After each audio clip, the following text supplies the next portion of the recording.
Menjadi aparat keamanan sejatinya adalah pengabdian, menjaga ketertiban, dan menjadi teladan bagi masyarakat. Namun, dua oknum prajurit TNI pembunuh sadis sekaligus pengelola judi sabung ayam Kopka Bazarsyah dan Peltuyun Heri Lubis memilih jalan sebaliknya. Dua pelaku penembakan terhadap 3 anggota polisi di Waikanan itu mempertontonkan gaya hidup sangat hedonis yang mencolok. Berbanding terbalik dengan Kapolsek Negara Batin AKP Anumerta Lusianto yang justru hidup dalam kesederhanaan.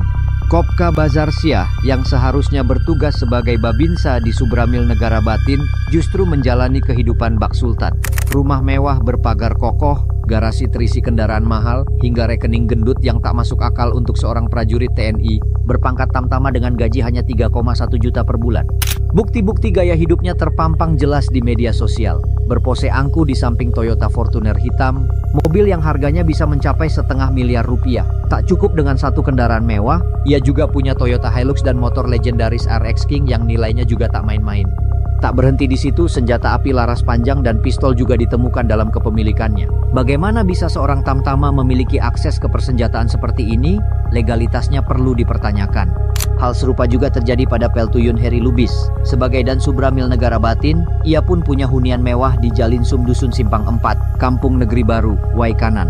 Rumah megah, gaya hidup elit sungguh jauh dari citra seorang prajurit berpangkat Peltu. Bandingkan dengan Kapolsek Negara Batin AKP Anumerta Lusianto. Rumahnya jauh dari kesan megah, hanya bangunan sederhana dengan dinding bata merah yang belum diplester. Tak ada pagar besi kokoh, hanya anyaman bambu yang berdiri sebagai pembatas halaman.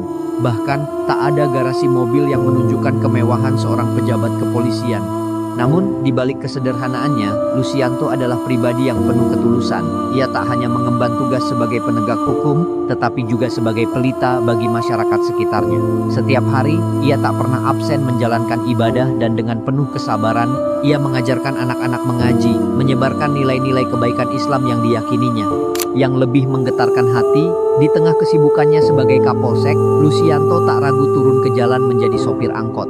Bukan karena hobi, tetapi demi menambah penghasilan halal untuk keluarganya. Ia tidak gengsi, tidak takut dicibir, karena baginya, bekerja keras dengan cara yang benar adalah kehormatan sejati. Kini, sosok itu telah tiada, karena nyawanya dan 2 anggotanya direnggut secara paksa oleh oknum TNI Kopka Bazarsyah sang bos judi sabung ayam, namun jejak hidupnya tetap membekas. Kisahnya bukan sekadar tentang seorang polisi, melainkan tentang manusia yang hidup dengan penuh pengabdian dan ketulusan. Lusianto pergi dengan meninggalkan teladan yang tak akan pernah pudar tentang kesederhanaan, kerja keras, dan ketulusan hati. Jadi kira-kira siapa yang mendapatkan jatah setoran dari judi sabung ayam? Silahkan publik menilai sendiri, gambarlah yang berbicara.